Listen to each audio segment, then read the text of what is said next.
as une petite proportion qui reste au niveau du côlon. Et quand ça fait au cours de 10 ans, 20 ans, 40 ans, 50 ans, 60 ans, pour vous imaginer tout ce que ça fait. Et quand ça s'accumule bien, ça commence par coller comme un goudron. Donc pour nettoyer, ça peut poser des problèmes. Mais des chercheurs se sont rendus compte qu'en utilisant... Oui, bienvenue à cette émission que nous animons avec grand plaisir pour le compte de ce lundi 6 mars 2023. Aujourd'hui, nous recevons pour vous, chers téléspectateurs, Anissé Agoligan. Lui, il est administrateur du commerce, chercheur en phytothérapie et nous vient aujourd'hui avec un nouveau thème, un thème qui s'intitule les hémorroïdes.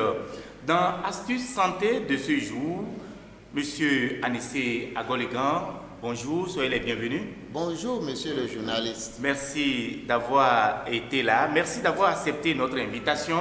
Nous allons donc planter le décor puisque quelques 8 minutes sont parties avant le temps prévu pour cette émission. Nous allons vous demander de nous définir c'est quoi les hémorroïdes.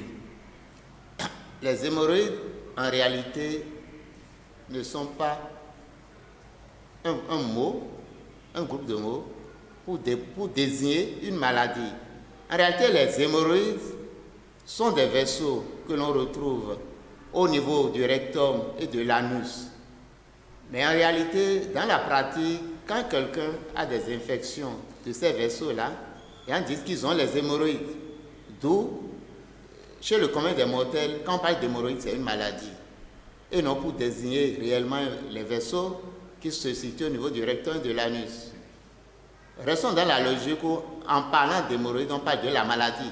Tout au long de cette émission, quand on va parler d'hémorroïdes, ce ne serait pas simplement pour désigner les vaisseaux qu'il a au niveau de l'anus du rectum, mais plutôt la maladie occasionnée par des dommages causés à ces vaisseaux. D'accord, merci infiniment. Vous venez donc de planter le décor par rapport à ce mal qui ronge les gens. On peut différencier, il y a combien de sortes d'hémorroïdes? Généralement, il y a pas d'hémorroïdes internes lorsqu'il n'a pas la sortie d'une partie du rectum. Et on parle également d'hémorroïdes externes lorsqu'on voit qu'au niveau du rectum, il a une sortie de muscle ou d'une partie du rectum. C'est dire qu'au total, nous avons donc 2 sortes d'hémorroïdes. Nous allons continuer avec vous tout en vous demandant avec plaisir des téléspectateurs qui nous suivent en ce moment, qu'est-ce qui peut causer les hémorroïdes? Bon, avant de dire la cause des hémorroïdes, il convient d'ajouter qu'il y a les fistules anales que habituellement les gens confondent avec les hémorroïdes. Les fistules anales sont des gonflements toujours au niveau du rectum et ces gonflements peuvent donner des boursouflures et ces boursouflures peuvent donner des pus. Ceci étant maintenant, revenons à la question que vous avez posée. Vous avez demandé les causes. Oui. Les causes, parlant de causes par rapport aux hémorroïdes, généralement c'est la mauvaise alimentation. Si quelqu'un a des difficultés hépatiques, ça ici son foie a un peu de problème. Cela occasionne le durcissement des selles. Et lorsqu'il a ce durcissement des selles, à force de vouloir évacuer les selles, les pressions fortes peuvent provoquer des déchirures qui peuvent entraîner à la longue des infections hémorroïdaires.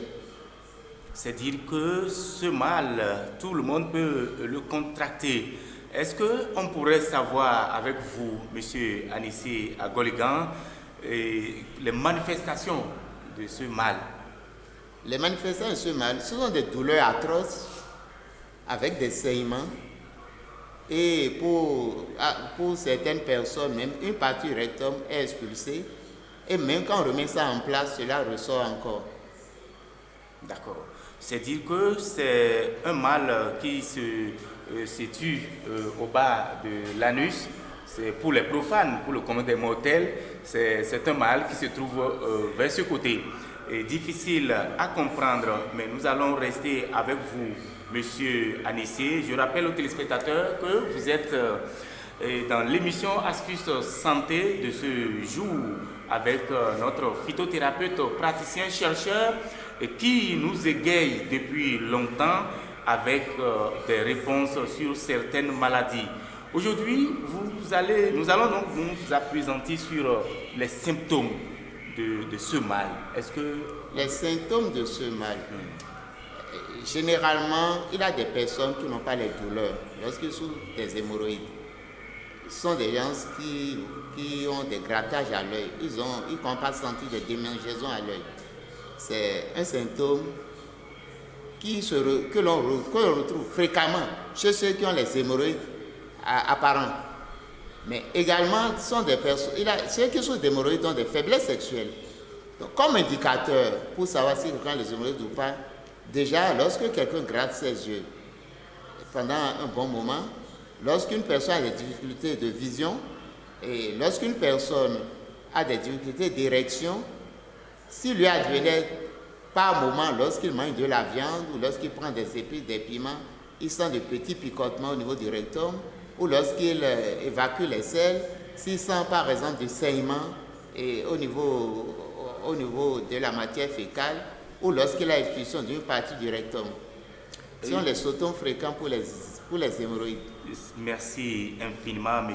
Anissi Agoligan. Je voulais en venir à vous pour vous demander de nous parler un peu des causes de ce mal, puisque c'est difficile aujourd'hui de savoir qu'est-ce qui cause les hémorroïdes chez les enfants ou chez les adultes. Mais, on peut avoir les hémorroïdes de manière héréditaire. Si dans une famille, un parent ou les deux parents ont développé déjà des hémorroïdes à un certain âge, les enfants peuvent développer des hémorroïdes dès leur naissance. Il y a des enfants à leur naissance déjà, ils ont les hémorroïdes externes. C'est-à-dire le rectum sort déjà et il faut remettre ça en place chaque fois. Et après traitement, quand ça remonte, ça reste. Ou bien après une opération chirurgicale, on remet de l'autre dedans. D'accord, un enfant qui est né avec les hémorroïdes, est-ce que cet enfant est récupérable? Est-ce qu'on peut réparer donc le tort que causent les hémorroïdes au niveau de cet enfant? Après un traitement par la médecine moderne, l'enfant peut recouvrer sa santé. Mais dans la médecine traditionnelle, de manière régulière, quand les enfants ont ces genre de difficultés, il y a des traitements appropriés qui font que même sans opération, le rectum repart à sa place et ne redescend plus. De manière générale, de vous à nos téléspectateurs, est-ce qu'on peut soigner les hémorroïdes dans leur ensemble? Dans leur ensemble, on peut soigner les hémorroïdes. Et je recommande quelque chose à ceux qui sont des hémorroïdes. Si ces personnes ont des problèmes hépatiques, ça ici leur foie a un problème, en même temps qu'on soigne les hémorroïdes, il faudrait soigner le foie. Parce que si on ne soigne pas le foie, il aura toujours de durcissement de selles. Et à la poussée, au cours de l'évacuation des selles, il peut y avoir de déchirures ou l'infection hémorroïdaire peut revenir. Et voilà, vous venez donc d'apporter là une pierre à notre édifice commun qui est donc de travailler à faire découvrir des choses cachées à nos téléspectateurs. Aujourd'hui, vous avez décidé de nous parler des hémorroïdes. Je voudrais vous demander, en cas de complications des hémorroïdes, que faire, puisqu'il y a des cas simples et des cas compliqués. D'abord, d'ensemble, moi je recommande à tous ceux qui ont les hémorroïdes et que les musulmans souffrent. J'ai connu des musulmans qui ont des crises terribles d'hémorroïdes. Je leur ai recommandé la recette que je vais recommander pour tout le monde. Non, parce que ce sont des gens qui sont réticents à prendre de l'alcool. Parce que l'ingrédient de base que je veux recommander pour soigner les hémorroïdes, c'est Guinness petite bouteille. Bon, alors que les musulmans diront que non, c'est de l'alcool. Pour ceux que j'ai traités, qui sont des musulmans d'un certain rang, en crise terrible. Mais ils savent tous que la Guinness se vendait dans les pharmacies, c'est-à-dire que la vraie Guinness, ça doit se vendre là et avec des reçus de la pharmacie. Et vous devez quand même prendre, c'est un produit de l'hôpital aussi. Je vous remercie très sincèrement que vous venez corroborer ce que certains imams ont dit à leurs fidèles. Comme c'est juste, c'est pour se soigner, que ce n'est pas pour se saouler, qu'ils pourraient utiliser le remède. Maintenant, je vais indiquer le remède. Vous prenez une petite bouteille de Guinness chaude, vous déversez cela dans un gobelet, vous prenez une cuillerée à soupe de sel fin, à ras, vous versez dedans, vous battez. Et bon, cette posologie, c'est pour un adulte quand même. Et vous battez ça et vous prenez ça à petite gorgée. Les douleurs s'estompent au bout de 5 minutes pour la plupart des gens qui sont en crise hémorroïdaire. Un exemple que j'ai eu à vivre, il avait le conducteur d'un véhicule administratif qui était en mission. Et heureusement, ça s'est passé à Parakou. Et le conducteur avait des difficultés par rapport à ses hémorroïdes. Et il avait des difficultés à s'asseoir pour pouvoir poursuivre la mission. Et j'ai recommandé à son directeur, qui est un ami, qu'il a de fortes chances qu'en utilisant Guinness petite bouteille avec le sel, une cuillerée de sel, une cuillerée à soupe de sel ara, qu'il pouvait guérir. Mais le monsieur a fait l'expérience. 5 minutes après, il a dit qu'il va conduire. Et c'est comme ça qu'ils ont pu poursuivre la mission. Une autre personne qui a fait des hémorroïdes de manière répétée, de manière récurrente pendant 3-5 ans, il m'a dit qu'il traîne ce mal, ça fait déjà 3 à 5 ans, et qu'il a pris plein de remèdes, ça n'a pas marché. Un jour en crise, je lui ai recommandé de prendre de Guinness en bouteille, tel qu'il est décrit avec le sel ara. Il l'a fait, sur place, il ne sentait plus de douleur. Il a dit qu'il a répété la semaine suivante et la 3e semaine, et que plus jamais il n'a plus les maux d'hémorroïdes. Est-ce que ce que vous recommandez de prendre la petite Guinness avec le sel dont vous parlez, est-ce que ce ne sont pas le début des hémorroïdes? Si quelqu'un a les saignements de sang tel qu'on le décrit, avec de fortes chances de faire écoulement de sang de 1 demi-litre par jour, est-ce que cette Guinness avec le sel, ça peut faire l'affaire de ce patient? Vous me rappelez quelque chose, bon, je commence par vous répondre d'abord, et c'est que la plupart de ceux qui ont utilisé petite bouteille de Guinness avec une cuillerée à soupe ara de sel, sont les gens qui ont traîné des hémorroïdes depuis très longtemps. Et c'est lorsqu'ils étaient en crise avec des douleurs atroces que leur recommandait pour faire disparaître la douleur d'utiliser le remède. Et le remède a eu à porter. Donc c'est quelqu'un qui souffre des hémorroïdes depuis très longtemps. Lorsque la crise se serait déclenchée, surtout lorsqu'ils ont des douleurs atroces. Ceux qui souffrent d'hémorroïdes savent de quoi je suis en train de parler. Ce sont des douleurs atroces que les gens sont insupportables pour la plupart du temps. D'accord. C'est un plaisir pour nous de vous présenter notre cher chercheur en phytothérapie. Lui, c'est Anissé Agoligan. Je rappelle toujours aux téléspectateurs qu'il réside à Parakou. Vous pouvez donc le contacter. À la fin de l'émission, vous aurez son numéro. Et nous allons continuer avec les remèdes de ce mal qui ronge tant d'enfants dans le monde. Et nous sommes suivis un peu partout dans le monde entier. Et je voudrais vous demander en ce moment-là, est-ce que vous avez d'autres remèdes qui pourraient donc venir à la rescousse des petits-enfants qui souffrent de ce mal? Oui, merci bien, monsieur le journaliste. Pour même des bébés à la naissance qui ont l'hémorroïde externe, lorsque le rectum sort, j'ai l'habitude de confectionner un produit avec le sabot de bœuf, une douzaine de sabots de bœuf, et de l'escargot géant, une douzaine, avec du basilic, avec la fleur melengueta, ce qu'on dit à Takon. On calcine, on met en poudre, après avoir mis dans une terrine, une marmite, et les ingrédients que je viens de citer, notamment sabot de bœuf et escargot vivant, et comment on appelle, de basilic. Et lorsque l'on finit de calciner la poudre et de l'avoir sous forme utilisable, on prend un tiers qu'on met à part et les 2 tiers pour la consommation. La consommation consiste pour un adulte à prendre une cuillerée à café matin soir lorsqu'il est en crise, et ce pendant une semaine, même si après 3 jours il ne sentait plus rien. L'autre partie, le malade met ça dans le tchocho. Le tchocho, c'est l'huile de parmis noir, et on sait ce que c'est. Et mélange ça avec la poudre, pas sur le rectum. Cela permet de cicatriser l'endroit malade. C'est exactement l'utilisation qu'on en fait. C'est le remède qui portait le plus de fruits. C'est après coup que j'ai su d'autres remèdes que j'applique. C'est un remède même pour les enfants qui viennent de naître et qui ont les hémorroïdes externes. Lorsqu'on commence par leur appliquer, au bout d'un certain temps, cela disparaît. Au bout d'un certain temps, après la première semaine, il a une nette amélioration de l'état de santé de l'enfant. Et après 3 semaines, l'enfant ne souffre plus des hémorroïdes. Merci infiniment, c'est un plaisir pour nous. Je suis sûr que nos téléspectateurs sont en train donc de noter. Et avec vous, nous avons plusieurs remèdes. Vous nous parlez tantôt d'une remède avec Rasmosa, c'est-à-dire...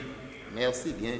En réalité, le ficus Rasmodium, c'est un ficus dont les fruits sont agrippés à l'arbre. Et lorsque vous regardez les fruits ont la forme des hémorroïdes, une forme un peu ovale. Et pour ceux qui auront à aller sur le net, ils vont regarder ficus Rasmosa. Ras comme on écrit Ras et Mosa. Mosa comme le grand Mosa qu'on connaît.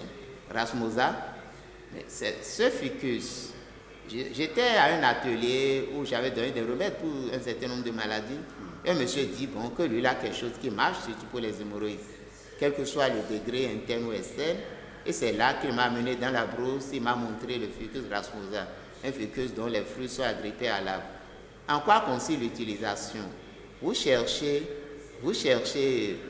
6 fruits par jour pendant 3 jours. Donc ça fait 3, 6, 18 fruits. Le matin, vous mangez 2 fruits et vous crachez le déchet après avoir avalé le substrat. À midi, vous faites la même chose, le soir, la même chose. Mais dès la première journée, les douleurs cessent. Et vous faites 3 jours, vous arrêtez.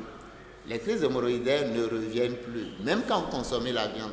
Parce que j'avais oublié de dire, la plupart des personnes qui souffrent des hémorroïdes, lorsqu'ils prennent des épices, ils prennent de la viande jusqu'à un certain seuil, la crise revient. Donc, quand vous finissez ce traitement, même quand vous mangez de la viande, vous prenez des piments, vous ne sentez pas les effets. Voilà, et à côté de ce que vous venez de nous donner comme recette, il y a aussi le faux-néré par exemple.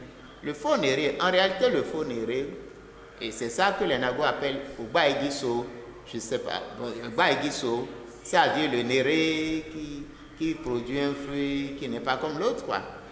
Dans la réalité, un jour j'étais là et un phytothérapeute, comme moi je suis ouvert, je partage, le monsieur avait l'écorce d'un arbre avec lui et il dit que non, que c'est le faux-néré, qu'il a l'habitude d'envoyer ça au Gabon pour soigner les hémorroïdes. Il m'a laissé quelques branches, quelques écorces plutôt, et de la feuille pour que je puisse localiser et reconnaître ça dans la brousse. Mais au moment où il parlait, il avait un monsieur qui était assis là, qui souffrait des hémorroïdes, et à tout hasard, il était même en crise. Mais quand on a fini de parler, il dit, mais ton histoire là, moi, au lieu d'aller mettre ça dans l'eau, quand je suis en crise là, je vais essayer de mâcher ça, avaler la salive. Mais le monsieur n'a pas fait 5 minutes, il revient, il dit, mais qui ne peut pas comprendre comment il est en crise, il a dû mâcher seulement l'écorce et en même temps la crise a cessé. Et le monsieur m'a expliqué qu'il fallait découper l'écorce en petits morceaux, verser de l'eau dessus et faire la décoction, et faire boire un demi-verre bambou matin, midi, soir, jusqu'à ce que le système actif ne soit plus remarquable dans le produit.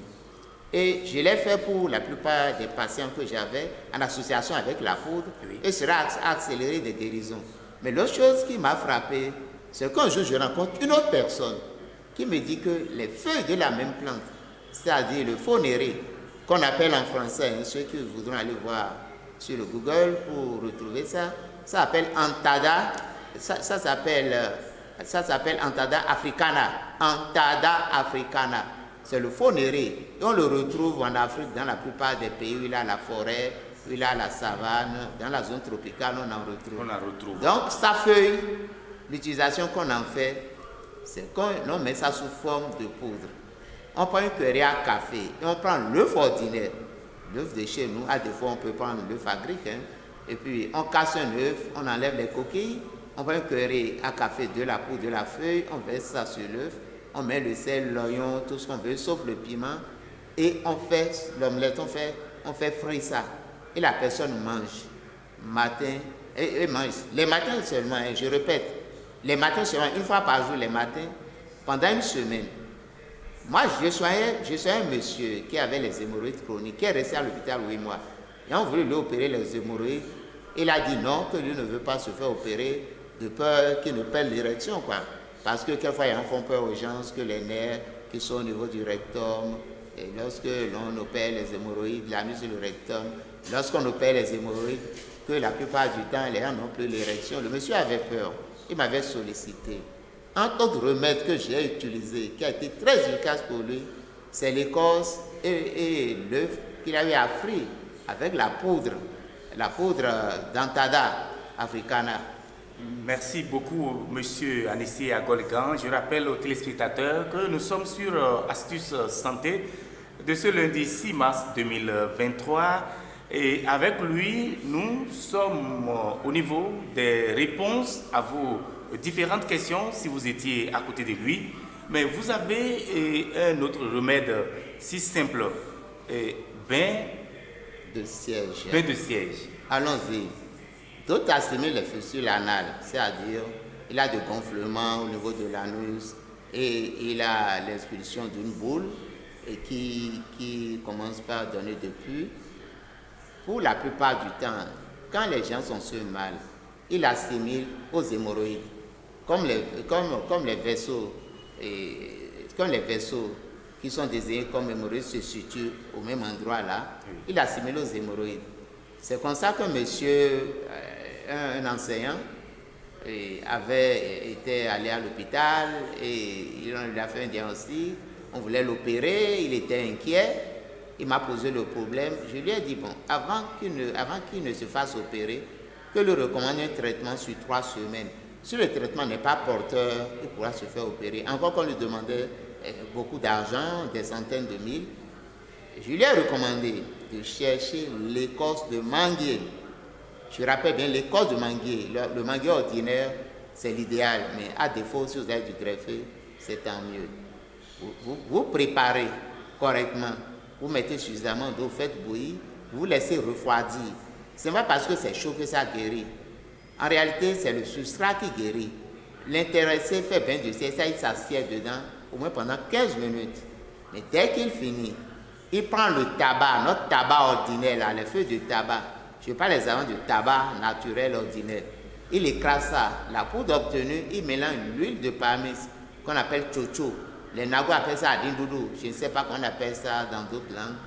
C'est l'huile obtenue à partir de la noix qui est à l'intérieur de la noix de palme. Quand c'est concassé, c'est ça qu'il y a un réchaud pour avoir une noix là qu'on appelle chocho.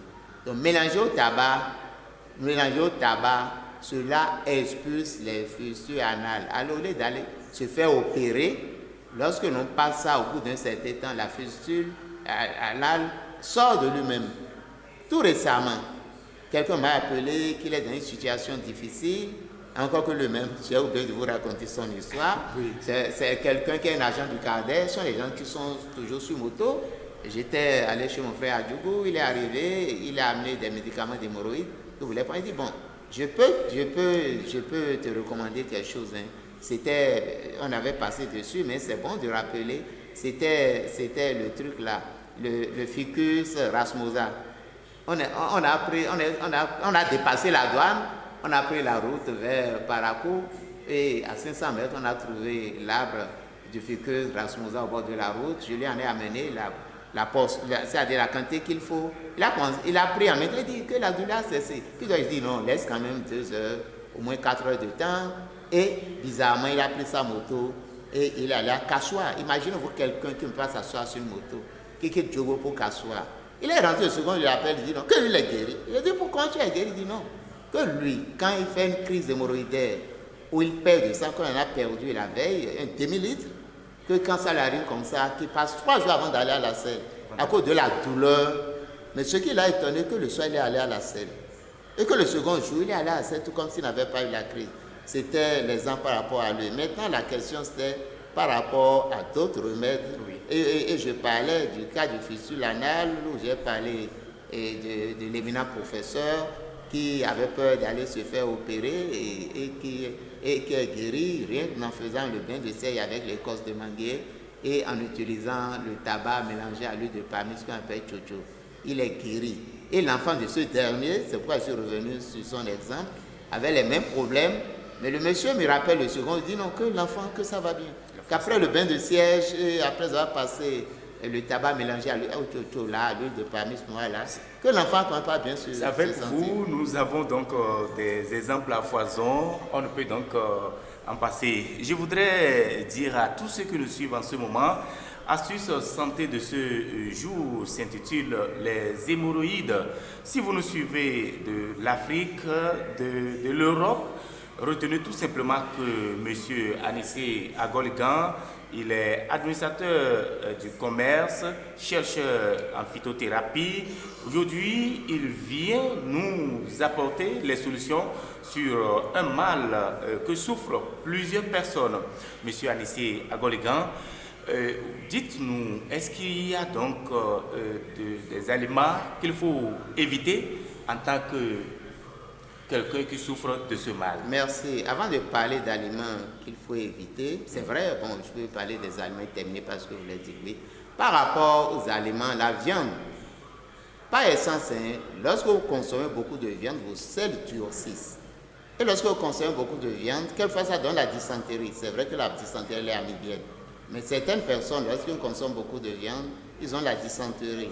On a pu remarquer que la plupart des personnes qui développent les hémorroïdes en tant que maladie, lorsqu'ils consomment beaucoup de viande, lorsqu'ils consomment de piment, on a pu remarquer que ces personnes-là, leur crise d'hémorroïdes revient. Et là, on va recommander à ceux-là de s'abstenir de la viande, et surtout de la viande rouge, en grande quantité, et de contrôler leur consommation d'épices. Vous avez parlé entre-temps des hémorroïdes qui ont un rapport avec les parents, hémorroïdes héréditaires. Comment casser ce lien avec les hémorroïdes complètement dans une famille? Oui, merci. Vous m'avez rappelé l'exemple d'une famille là, où tout le monde avait les hémorroïdes. C'est dans un quartier à Banikani. C'est l'histoire, ça m'a fait plaisir de me rappeler. Parce que ceux qui en souffrent savent ce que c'est, ça fait très mal. Eux là, ils ont eu à éradiquer les hémorroïdes externes et internes rien qu'en consommant les viscères de chien. Je répète, pour ceux qui ont les hémorroïdes comme maladie héréditaire, ou dans la famille, presque tout le monde développe les hémorroïdes, et même pour ceux qui ne sont pas dans ces cas-là. Pour prévenir? Oui, même pour prévenir, je leur recommande de consommer les viscères de chien, c'est-à-dire les estomacs, tout le boyau, tout ce qu'on trouve à l'intérieur du chien là, de le consommer. Et le remède, c'est un remède, au bout de 3 jours, on ne commence pas à sentir ses effets, surtout pour les enfants qui ont les hémorroïdes externes. Dès qu'on leur met ça sous forme de bouillon, ils boivent, ils mangent la viande, c'est un remède. Et beaucoup de gens ont confirmé. Merci beaucoup, M. Anissé Agoligan. Quelques minutes nous séparent de la fin de cette belle balade dans l'émission Astuce Santé. Vous allez laisser votre numéro de téléphone et numéro WhatsApp pour ceux qui veulent vous contacter. Merci. Je commence par le WhatsApp. C'est le plus 229 95 35 91 70. Et mon numéro usuel, plus 229 toujours. 96 65 28 00. Je m'en voudrais si on ne parlait pas du dernier remède qu'on peut recommander pour les hémorroïdes et qui fait tabac. On cherche les fougères qu'on a cherchées sur palmier. Je précise fougères cherchées sur palmier parce qu'il y a des fougères qu'on retrouve par terre. Vous cherchez les fougères qui sont séchées sur palmier, vous cherchez l'écorce de manguier. Vous mettez ça en ébullition, vous faites bouillir correctement. Et la personne prend un verre bambou matin, midi et soir. Au-delà du fait que ça fait que les hémorroïdes là guérissent, ceux qui ont des problèmes d'érection dus aux hémorroïdes, ils retrouvent leur érection. Pour l'expérience. Merci infiniment, M. Anissé Agoligan. Vous avez répété plusieurs fois l'érection, par exemple. Des jeunes aujourd'hui, nous avons fait l'amer constat de constater que aujourd'hui, les jeunes garçons ne sont plus capables de procréer faute des difficultés liées à ce mal. Merci. Par rapport au problème d'érection, ceux qui m'écoutent n'ont qu'à bien m'écouter. C'est une expérience personnelle que je partage avec tout le monde. Je ne vais pas dire, je ne cite pas les noms des personnes que je soigne. Ils sont mis sur Viagra et ils ont atteint le summum de la quantité qu'ils peuvent consommer. Et après ce moment, quand ils consomment de Viagra, le sexe ne marche plus du tout. Donc je vais recommander à ceux qui ont des yeux d'érection d'éviter les produits aphrodisiaques.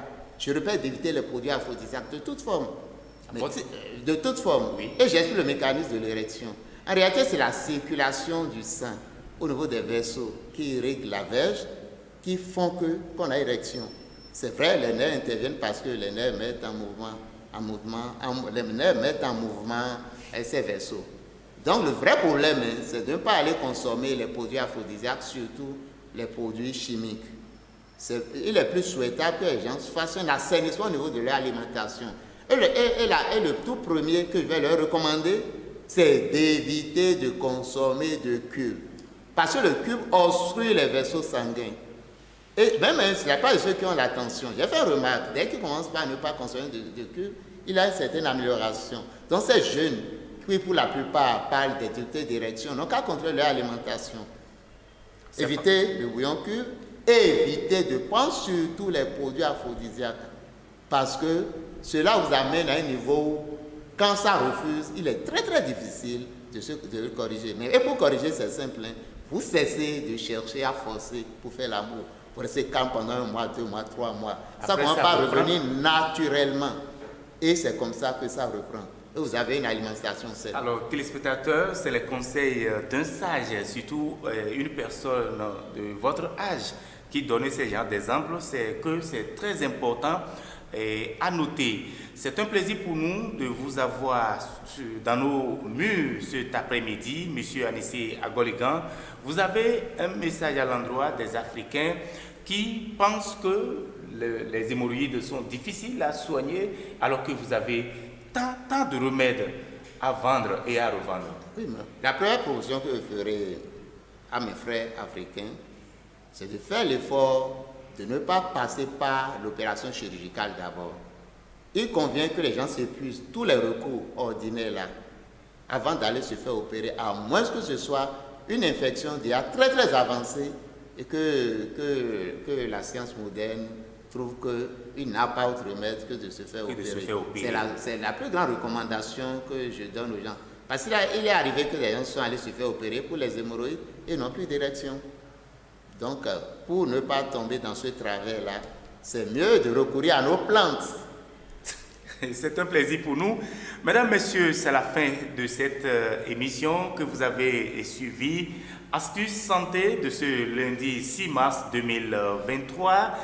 Nous étions dans ce studio avec Anissé Agoligan. Je vous rappelle au passage, administrateur du commerce, chercheur en phytothérapie, et nous entretenons sur les hémorroïdes, comment comprendre les hémorroïdes, jusqu'à parvenir à des remèdes simples mais efficaces.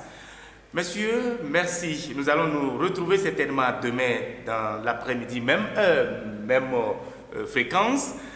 Exactement, pour ceux qui nous suivent depuis le Cameroun, bonjour chez vous, depuis le Burkina Faso, bonjour la Centrafrique, bonjour. Merci de nous avoir acceptés chez vous, à vous qui êtes au Bénin. C'est un plaisir pour nous de partager les recettes avec vous.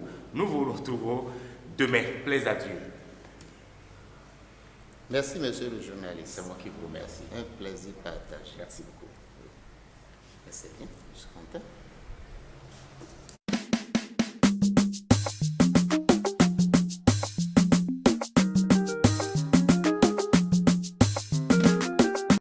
Le côlon, c'est l'état d'ordure de l'organisme. Depuis notre enfance, tout ce que nous mangeons, il a une petite proportion qui reste au niveau du côlon. Et quand ça fait au cours de 10 ans, 20 ans, 40 ans, 50 ans, 60 ans, pour vous imaginer tout ce que ça fait. Et quand ça s'accumule bien, ça ne compte pas coller comme un goudron.